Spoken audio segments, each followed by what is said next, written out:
In today's episode, Mark, we are discussing whether porn has prolonged more marriages than it's destroyed, if the trad wife movement has white nationalist roots, how to forge the path to your future, a Twitter poll to decide who is to blame for our culture's promiscuity, and why you're better off if some things are a little worse. Sounds fun. It's going to be fun. All right. I can't wait. Let's get into this.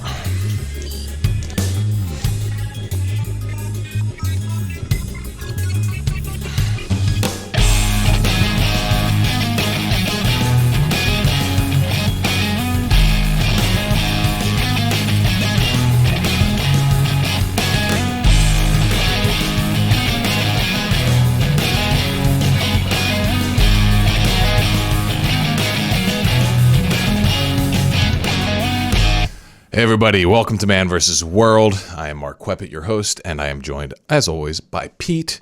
Pete, my friend, you've done pretty good on the clips this week. I think we got some good stuff here. Let's jump right in. So, number one, Brolo tweeted out, unpopular opinion, porn has prolonged more marriages than it's destroyed. So here's the thread right here, and I just wanted to get your take on this, Mark. He says, porn has prolonged more marriages than it's destroyed. What do you say?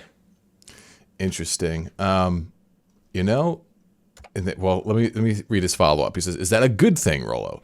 Good is a relative term. It's good for a guy to stay in a sexless marriage for the sake of his kids? Maybe. Is it better for him to see prostitutes or cheat to get his needs met or rub one out to porn to stay in the marriage for the kids? I don't think in terms of good or bad. I think in terms of cause and effect. But it's interesting to see people's first reaction is a judgment ask instead of connecting cause and effect. I can see his argument here. It's like, all right, you've got a bunch of marriages. They're not great. And instead of them just ending, well, then the guy, he stays in it for a long time because he can use porn to kind of medicate his dissatisfaction, and he can use porn to just kind of scratch that itch and, probably has a sexless marriage if it's bad. And so, he can bear it for a while longer. And I can see that side of it. All right. And it's great for a hot take on Twitter. But if you're going to go a little bit deeper, I'm thinking like we let's go back to the beginning of the premise here of like marriage is in trouble. Okay. Because that's his whole premise is that the reason that porn keeps marriages, like it saves marriages or it prolongs them. That's the word he uses, prolongs. The reason why porn prolongs marriages is because the marriage is already bad to begin with. All right. And so let's ask the question there. It's like, well, why are marriages bad to begin with? And what do we think the impact porn has on that? All right. Well, if we look at it from that perspective, I think porn has a massively negative impact on marriages, right? I think that's really pretty obvious. And I think that's probably the reason why a lot of marriages actually are in pretty crappy situations. And we can kind of take this beyond even just porn into like our current sexual culture. And so if we expand it, so that includes porn, it includes, a culture of hooking up, with a bunch of different partners prior to getting married. It includes a marriage culture where, it's not really grounded in anything deeper. It's not grounded in any sort of deeper religious, moral, anything like that. It's pretty much just a social legal contract. Okay. And then you also have social media out there, which affects both men and women, but in some ways, particularly women. It impacts like their sense of well-being, their sexual interest, likewise for men.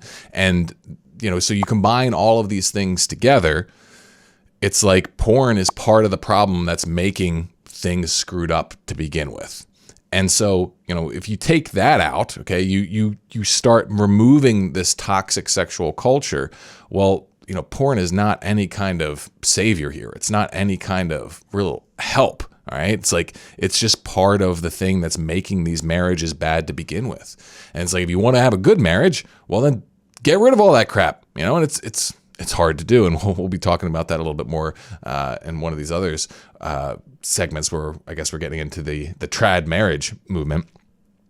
But yeah, I mean, I think it's a bit of a simplistic take.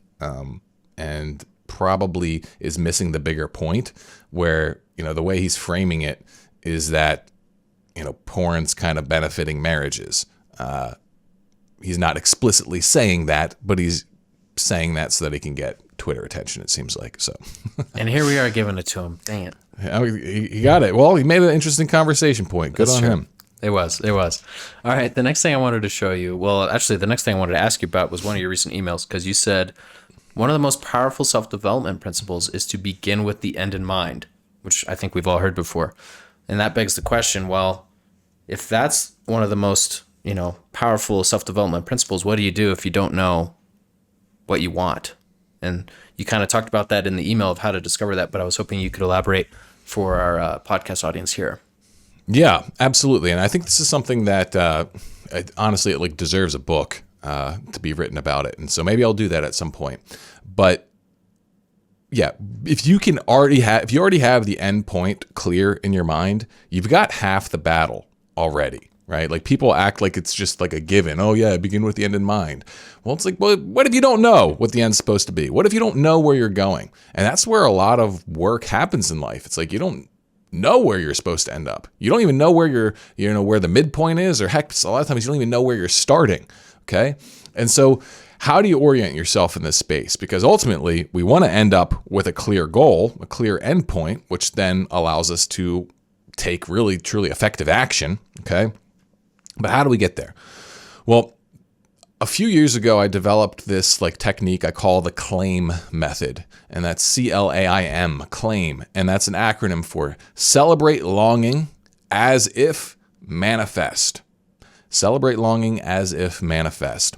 And what that means is that you want to, if you don't know what the end point is, or heck, even if you do know what the end point is, all right, the ideal psychological, energetic state to be in for effective action, manifestation, whatever you want to call it, is one where you're tapped into that end point and you're operating from a place of what it would feel like if that end point was already perfectly completed.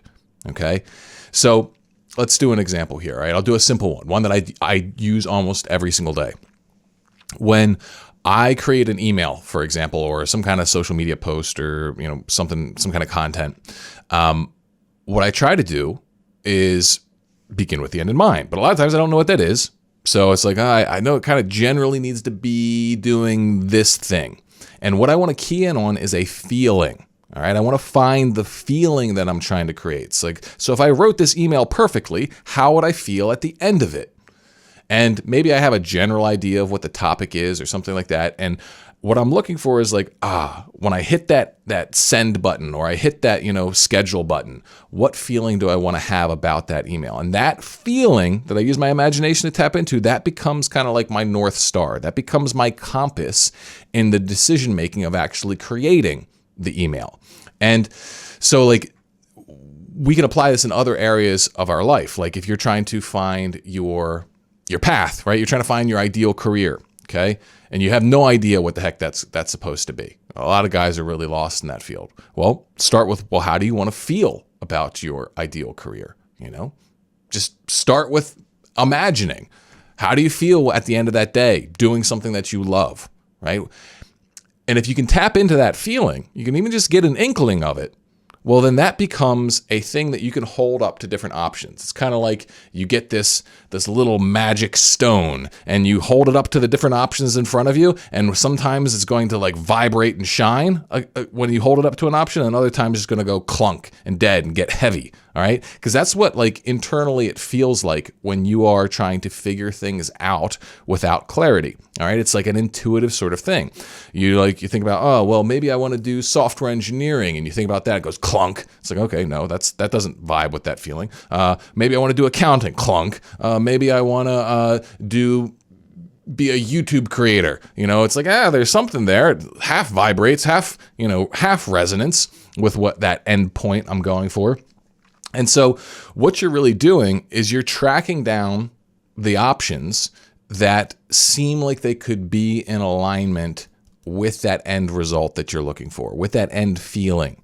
And eventually you're going to end up with something that gets more and more kind of like flesh on its bones. It's kind of like, if you've ever made a snowman, you start with a little tiny snowball and you just keep rolling it and rolling it, and it keeps getting bigger and bigger and bigger. But you need to start with something. You need to start with like this seed that you can start building, something around. And so that's what I'm trying to get you guys to realize you can do always. Even if you're completely lost, you're always able to find some kernel. I call it a seed node of in my deeper kind of like systems and stuff. It's like you find this point in your mind of like, oh, that's the feeling I want right there. And it can just be the most abstract sort of feeling possible, but you grab that and you just start rolling it through the different options. And eventually you're going to start finding things that resonate with it. And as you keep building upon it, that resonance is going to become clearer. You're going to be able to have more certainty of exactly what it is you're trying to accomplish, where you're trying to go, until eventually you have, oh, this is what I want to accomplish. This is the specific thing I'm aiming for. And then obviously you can apply all best productivity practices and whatnot to go about pursuing that. But this is an extremely useful thing, and you can use it for literally anything. Like you're about to have an intense conversation with someone, do this first. How do you want the conversation to end? What spirit do you want to be operating in the conversation with? I do this before podcasts. I try to think of like, here's the feeling I want to have like doing this podcast. This is the feeling I want to leave people with, and try and resonate around that. Your intuitive mind is incredibly powerful. It can tap into a lot of stuff that you can't quite access consciously. Sometimes the logical mind's a little bit too slow, and sometimes the logical mind is just ineffective because it's not plugged into your limbic system, so it doesn't really know how you feel about things. So this is kind of like a little interface technique that you can use with your life, and hopefully it serves you well, because it certainly serves me well. So in your example of, let's take the YouTuber, or the guy who's considering being a YouTuber. Should he recognize, okay, that's only like a half resonance, and then move on until he finds something that feels more accurate to, what he wants? Or is it worth taking the time to figure out, well, why is this kind of half resonate with me and half not? Is there a fear of failure there? Is there what's maybe the things holding this back from being as bright as it should be? What do you think? Yeah, you got to dig into it then. Yeah. So, if it's a half resonance, there's a bunch of different reasons that could happen. One is because maybe you like some part of it, but not another part of it. Yeah. Well, it's worth it to figure out what part do you like, what part do you don't. Because once you figure out the part that you like, that's going to open up new options where you can focus on that part that you like. Okay.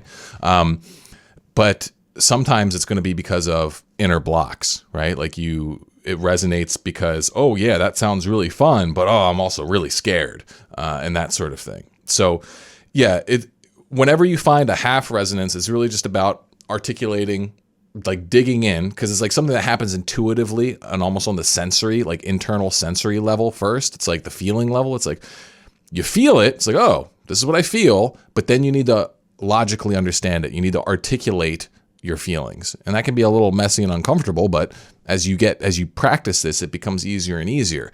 And then once you have it logically laid out, well, then you're going to be able to usually produce a lot more options to consider then. So yeah, it becomes it's kind of like this path of tracking it down, tracking the golden resonance, as I call it. It's like there's this thread through your life that if you take the time to listen for it, to find it, you'll always find a path of greatest resonance. But most people don't even pay attention to this thing. But I would argue that this is kind of like the heart of spirituality. I if you're a Christian, the framework would be like learning how to, like the way I see it is like this is learning how to find and follow the Holy Spirit, as it were. And I think it's immensely practical, but also of tremendously deep spiritual value. 100%. All right, the next thing I wanted to show you is this Twitter poll by Joker on Twitter, Better Bachelor on YouTube, but he's got this poll here, and his audience is predominantly male, but he said, what needs to happen to stop the promiscuity / relationship problems in current culture? Do you think it's both? Don't vote, just comment below as to why you think it's both. Please retweet for a larger sample size as well. So the vast majority, 73%, say that I am a man and I think it's women's fault. So I wanted to get your opinion. What do you think about this? Well, I think we gotta look at the sample size here, because I think if like if a grumpy feminist posted this, it would be inverted. This is probably true. Yeah, because he's obviously in the manosphere side of things, red pill side of things, and whatnot. So I think there's always going to be like let's just call it what it is, like the lower intelligence version of like just blaming the other side, because like, oh well, it's not me, so it's you, right? So I think that's for sure part of it, what's going on here.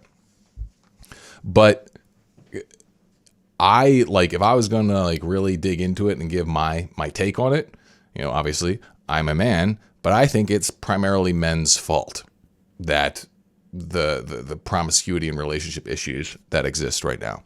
And here's why, is because, all right, like if we created a society where it was like completely conservative women, very chaste women, but unchaste men. Okay, what would that lead to?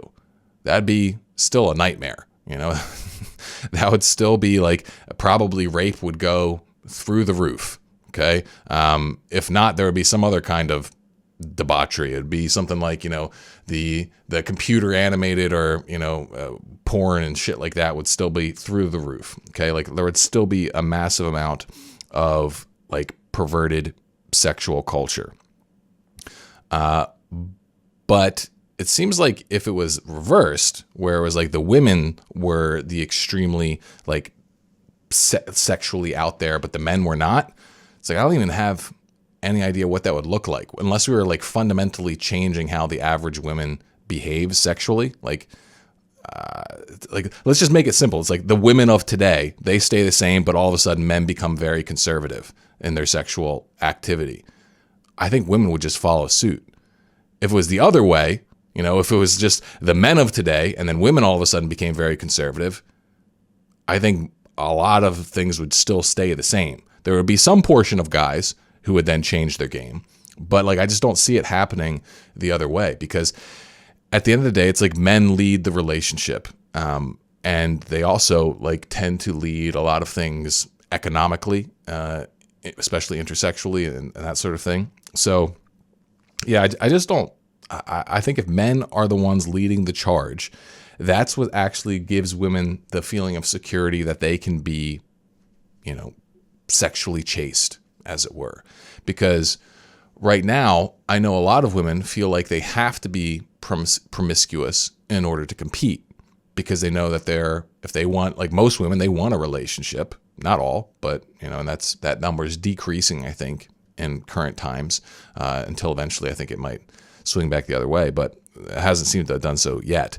But I think women, generally they want the relationship. And so they engage in promiscuous behavior because they think they have to. Otherwise, it's like, oh, if I don't sleep with him by the third date, well, then he's going to find someone else. And so they are kind of forced into it.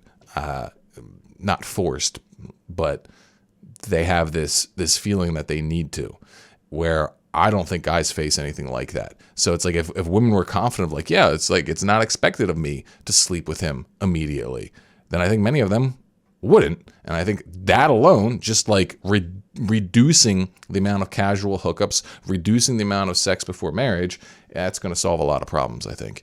So yeah, I think most of this problem, it's on men's hands. Now, obviously, women play a huge role in it. The ones creating the porn, advertising themselves sexually on social media, all of this kind of stuff is a huge problem, and we have to watch out for it and raise our daughters to not engage in it. But if we're going to say who really has the most power to improve this situation, I think it's the men. Yeah, I agree. It'll be interesting to see if you guys think the same as well. Go ahead and leave us a comment down below if you think otherwise. It'd be interesting to hear your thoughts. Maybe we'll even respond if it's a good argument. All right, next up, this guy named Julian on YouTube. I came across this short. He does a lot of social anxiety coaching, helping guys, improve their confidence. This particular clip, he talks about the importance of zooming out the camera on your life. Let's go ahead and check it out. If you've watched the show Friends, there's this scene where Ross goes into the bathroom and he's wearing these tight leather pants. And he takes them off, right? Everyone remembers that scene. So he takes off the pants and he can't get them back because they're so tight, and he starts putting powder and the powder goes all over the pants. It's this whole crazy, like, stressful scene. If you take that experience through the eyes of Ross, is it stressful, scary, and heavy? Yes or no? Yes. Yeah. If you take it through the eyes of the viewer, you watching this on TV, do you experience it the same way as he does? No, you're chuckling, you're laughing, you're still cringing a bit. It's like, well, you recognize the emotion, but the experience shifts completely.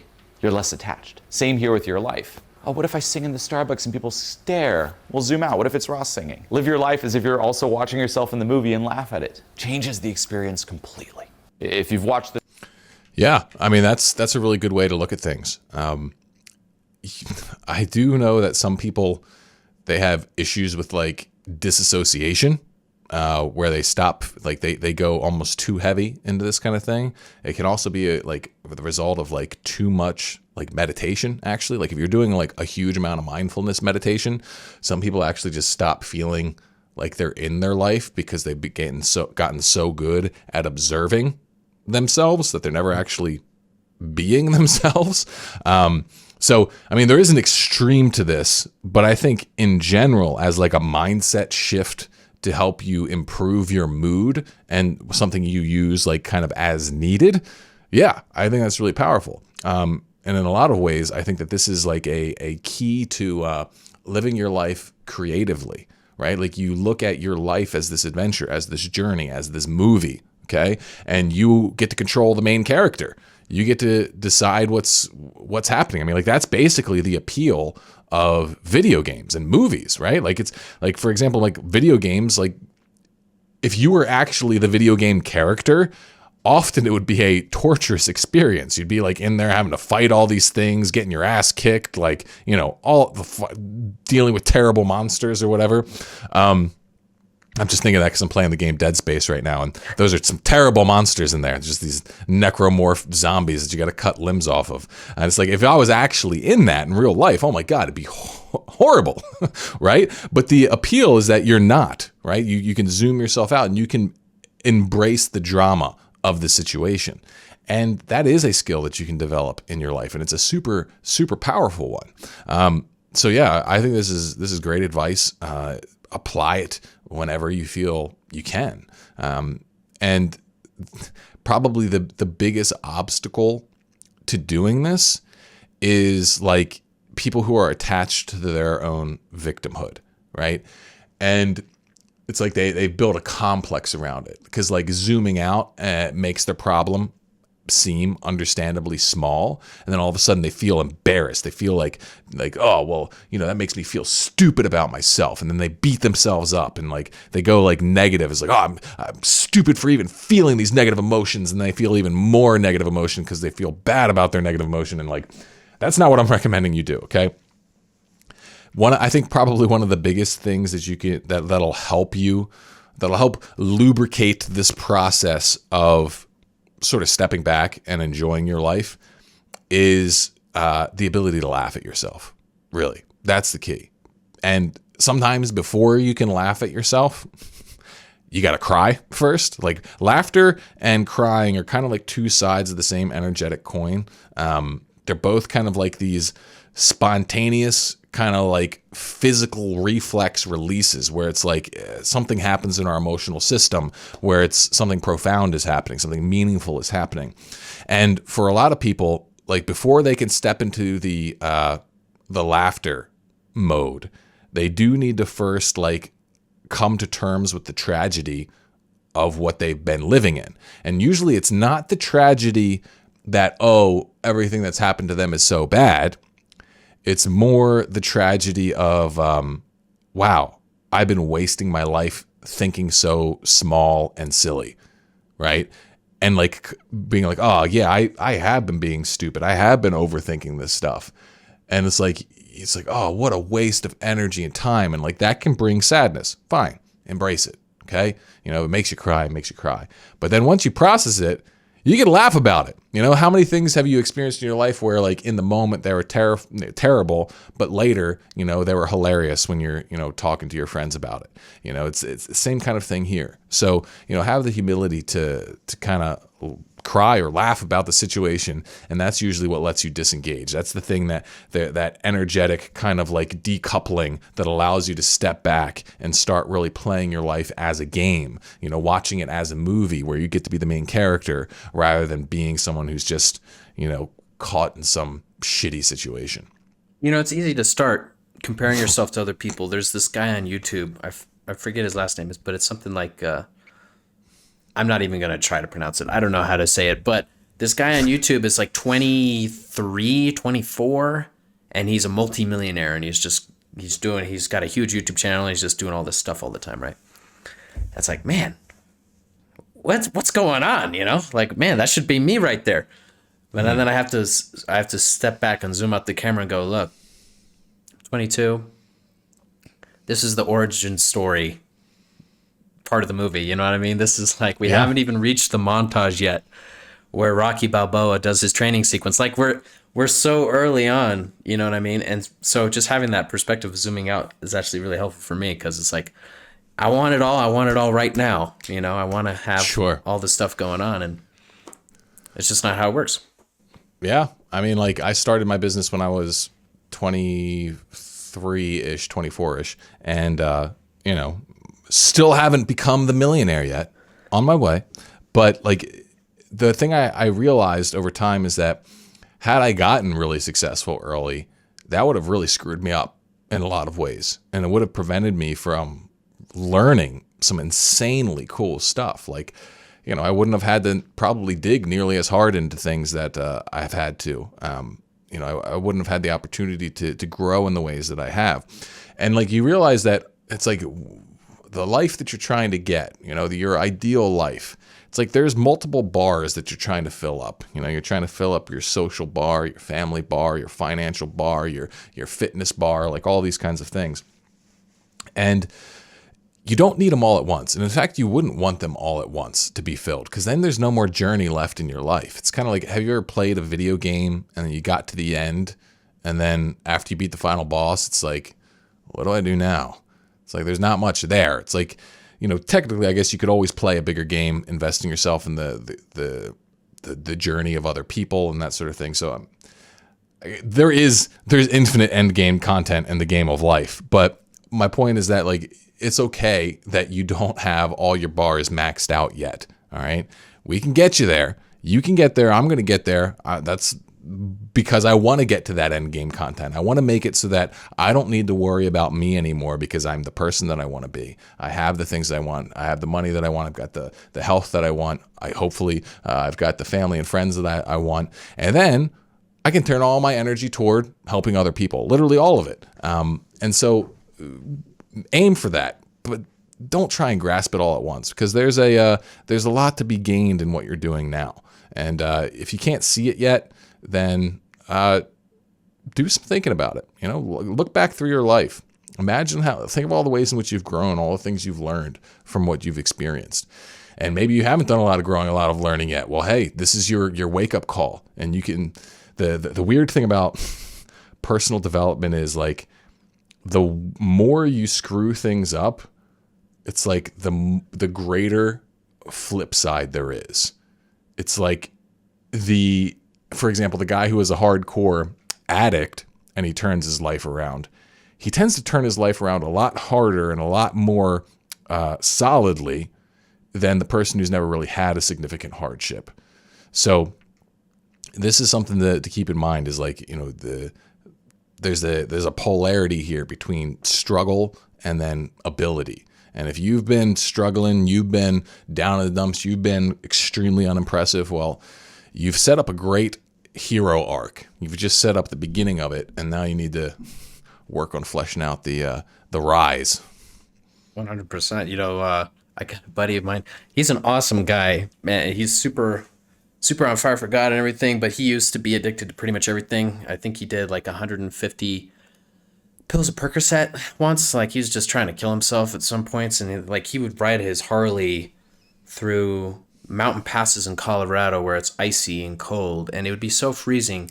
He would be gunning through there, and he would be hugging the motor of his Harley, just trying to stay warm. I mean, total death wish stuff, you know, like wide open, 110 miles an hour.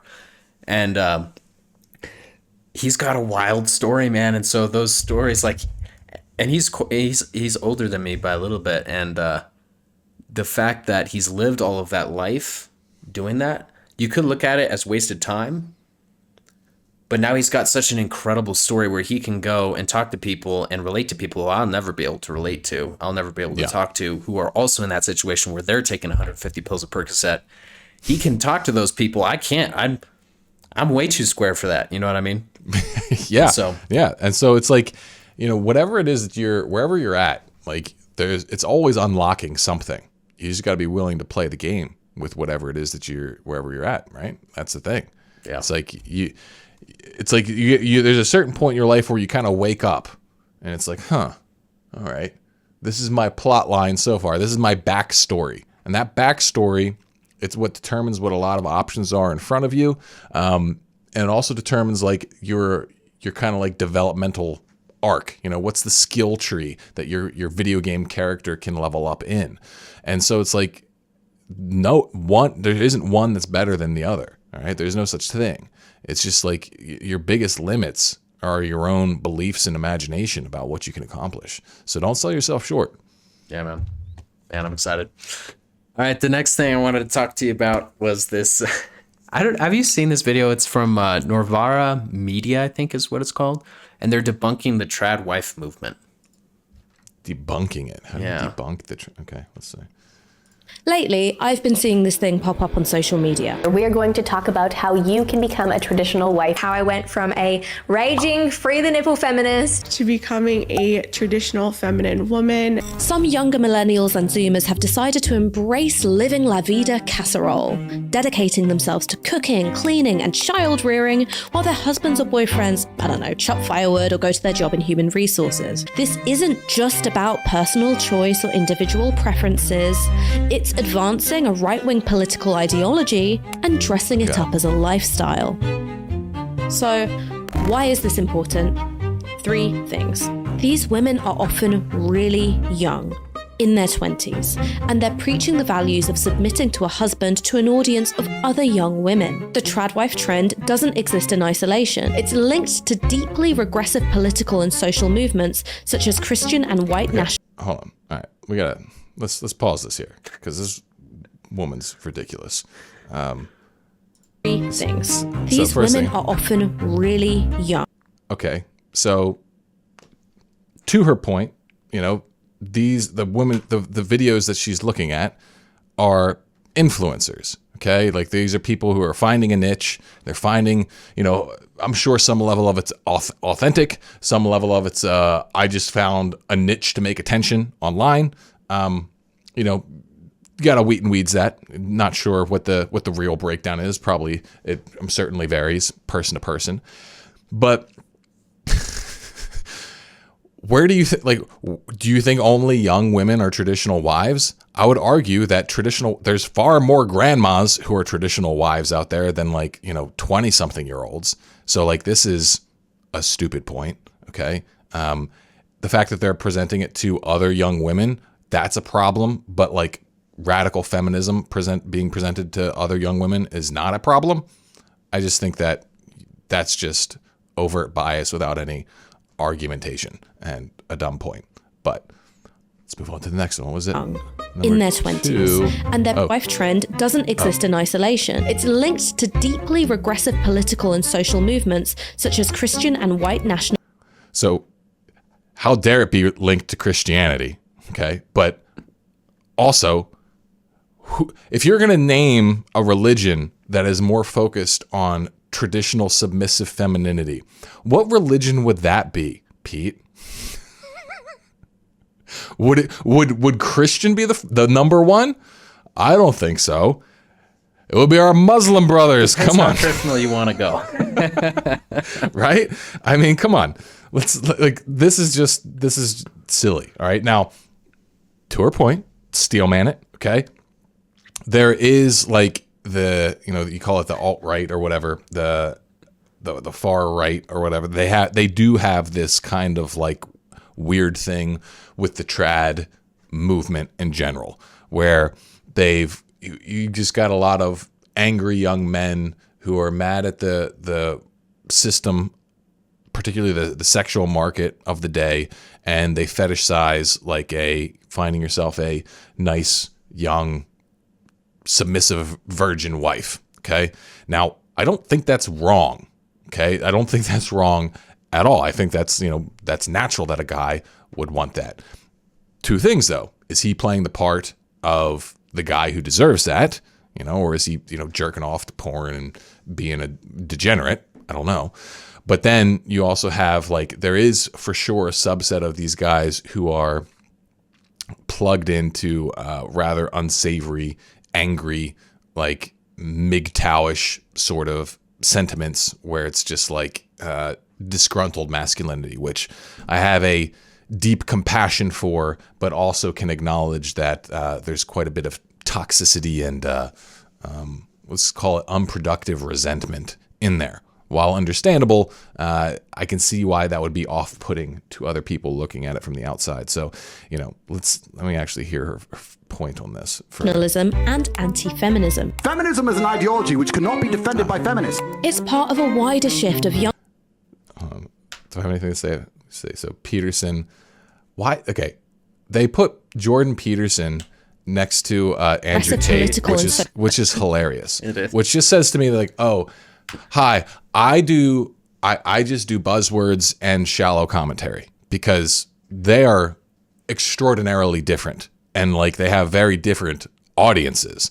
And a lot of the Andrew Tate audience lately particularly seems to hate on Jordan Peterson. So these are not the same thing. It's just these are on the left's bad people list. And so we don't like this ideology because it makes us look bad and it's contrary to what we believe. And so we're just going to put our hit list over here and say that all this is bad because some of these people, they overlap. And so it's just like a guilt through association kind of bullshit sort of thing. So I'm going to have to say another dumb point. So let's get back. See, I bet number 3 is going to be a winner, though. Social movements, such as Christian and white nationalists, part of a wider shift of young people being dissatisfied with neoliberalism and wanting social change. Oh, well, was there more to that or no? Not really. Oh, so it's like wait, why is that a misguided expression of the desire for social change? That's the point. Hold on, I'm trying to pause it here. So that's the bad point. That's a misguided. That's it. It's just misguided. Neoliberalism's not working, and they're critiquing it the wrong way by being conservative. It's was there more to the clip or no? Was that it? That's pretty much the juice. Oh, okay. So they didn't make points about the third one. Not that I saw that were worth commenting on. Oh, I wish I could see it, because the whole thing seems. Should have made it longer. But should have made this one longer. This was a good one. Yeah. But, man. Okay. Yeah. Maybe we'll revisit that one. That can be a segment for next week, because I want to give them a fair shake, because maybe that third point, man, maybe that one was a killer. So the last thing I wanted to show you today was from Chris Williamson, who talks about the region beta paradox. I've never heard of this, but I'll go ahead and let him explain it, because I think he could do a better job than I could. All right. So I learned about this idea called the region beta paradox, right? So imagine that if you were to go a mile or less, you would walk it. And if you were to go more than a mile, you would drive it. Paradoxically, you would go 2 miles quicker than you would go 1 mile. So that means that sometimes worse situations can be better than better situations. So for instance, the friend that should leave his job really, really needs to leave his job, but it's just about passable. His boss isn't that much of a dick. Maybe the benefits are okay or whatever. Mm-hmm. Or the person that's in a relationship with someone that they really don't want to stay with, and it's not that brilliant, but it's not that bad. They don't abuse them. Everything's okay. All of these people would be better off if their situations were worse, because it would galvanize them into actually doing something. You understand what I mean? Yeah, you can get stuck in this chasm of comfortable complacency that sits somewhere in the middle. If things are good, great, no problem. If things are bad, great, activation energy to go and make them good. If things are just about passable, you end up being comfortably numb. Oh, Yeah, that's not good. Someone should write a song about that. Yeah, right. It's an interesting thought, and I wonder if, like, I mean, that's where it seems like a lot of society is kind of like stuck in today, because on one hand, some things are like deeply dissatisfying about modern living, deeply, deeply dissatisfying, but we have such easy access to pleasure, and we don't have many life-threatening issues to deal with, right?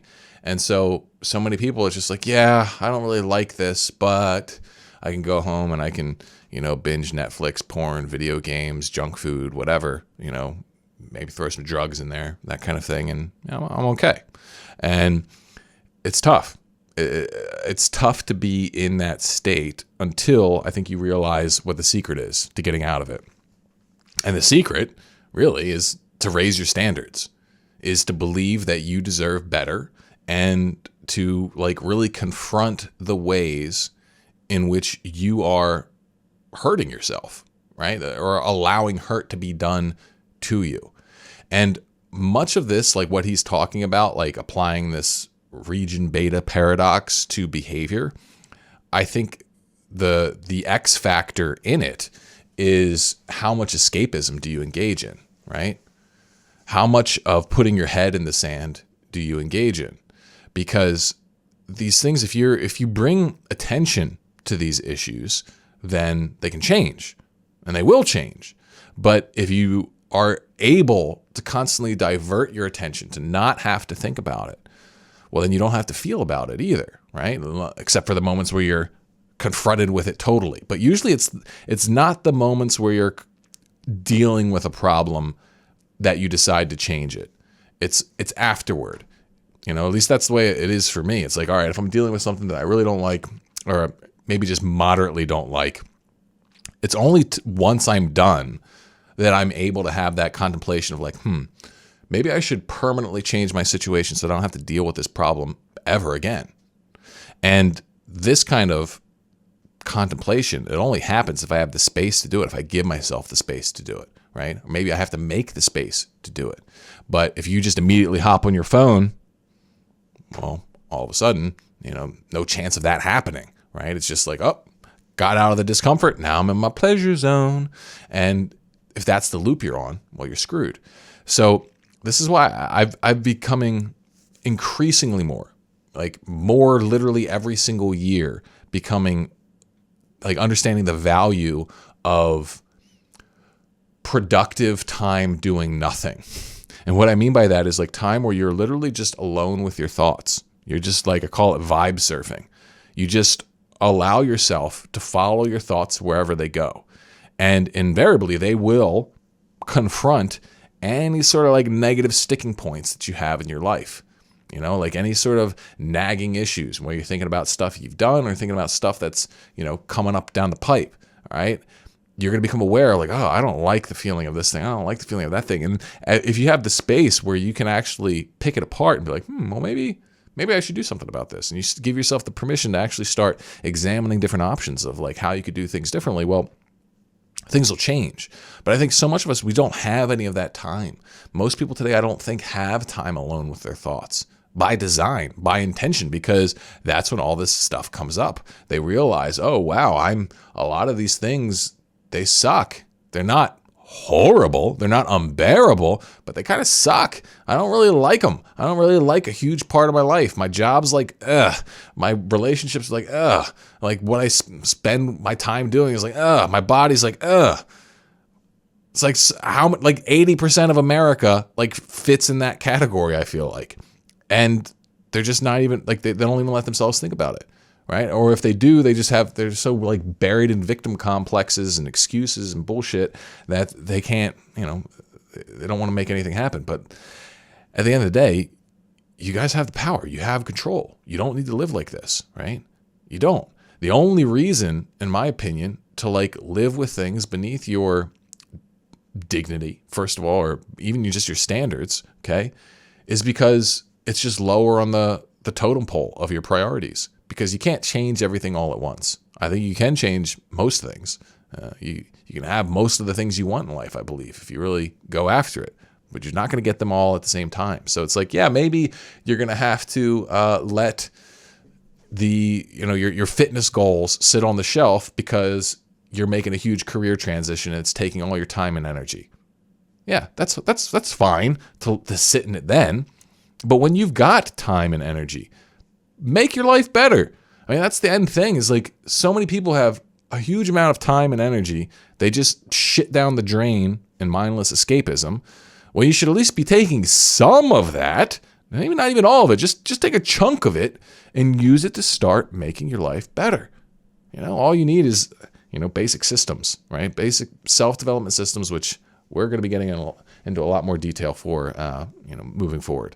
We got some really cool stuff coming down the pipeline for the Self-Mastery Club and everything we're doing here. Still in fact, the changes are so big, they're taking a little while to implement. So it'll be a little while before you guys see the big picture of all of this, but solving this problem is something that is deeply important to me. So, keep following along. In the meantime, we've got good stuff out for helping guys quit porn. We got the best program out for quitting porn. If you want to quit porn, it's usually the first place for most guys to start. So if you want to get a free training on that, just click the link in the description and go ahead and start learning how to turn your life around there. And a lot of those tools will be able to take you beyond porn too and start really developing true self-mastery. And once you have that, well, then you're free. You can live the life you want. You can be the guy that you want to be. You can build the life that you desire, assuming that all this doesn't collapse. Right? Because the news is scary. It's like China threatened nuclear war. Banks are shutting down. It's just like, I don't even want to look at it anymore because it's all shit I have no control over. And sometimes you just gotta put your head down and you gotta focus on yourself. You gotta control what you can control. How long ago did those banks collapse now? Because I saw headlines about that. I know a few of them did. I don't know if any recently did. I've actually just been trying to ignore it. I'll poke back in once a week, but I ignore it too, because it's like my life has not changed, and so in the here and now, what I got to do today doesn't change. Why bother? Yeah, I mean, even if the banks do collapse, most of what I have to do still probably doesn't change unless it's the economy is totally unusable now. And if that's the case, well, I'm sure I'll know that when that happens. Yeah, exactly. If it's really important, someone will tell you. Yeah. All right, guys. I'm counting on you guys to let me know if the economy's collapsing. Okay, so leave a comment. Let me know if I need to get into my bomb shelter or not. Okay, because I'm not paying attention to it. But that's pretty much what we have for you guys this week. Ooh, yeah. See y'all in the next one.